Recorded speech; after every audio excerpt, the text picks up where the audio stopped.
Okay guys, I would have replaced all the entire set of bearings the other day, but you know the weather was bad and it was raining. It started raining and I didn't have time because I'm also going through the process of changing the rod bolts to the actual rod bolts instead of these other garbage things. And I got a bad batch of bearings here or something because I did smooth out the surfaces and I greased it. I mean, I greased this thing like crazy, okay? So this one held out, this one's held out, and right here we can see this one did not. Look, okay, look at that. Okay, so that one's cracked apart already and it's fallen out. And this one here, I ran this about 2 hours too, and I greased the crap out of it. 2 hours, I must have greased it at least 3 or 4 times. And this one's gone, shoulder's gone, okay? So I showed you the other day all the bearings I had fail, and now we had additional fails here.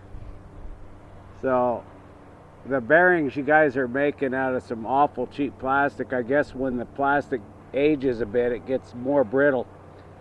Could I make a suggestion? You guys might try to make these bearings out of HDPE or high density polyethylene. It has much better wear characteristics and it's much stronger.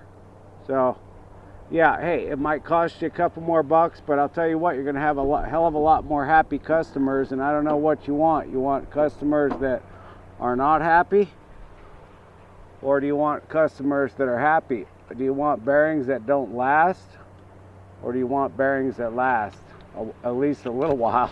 You know, more than 2 hours. If I could find the crack on this thing, see, look at there. See, she's gone. See that there? She's gone right there, and she's coming out right now. It's not connected to the bearing, so the entire thing is broke off again. And I'm getting a little tired of these cheap bearings. Okay, so food for thought. I need some more bearings. They should last longer than 2 hours, especially with the smoothation that I've done to make sure that there's nothing pinching them, etc., etc.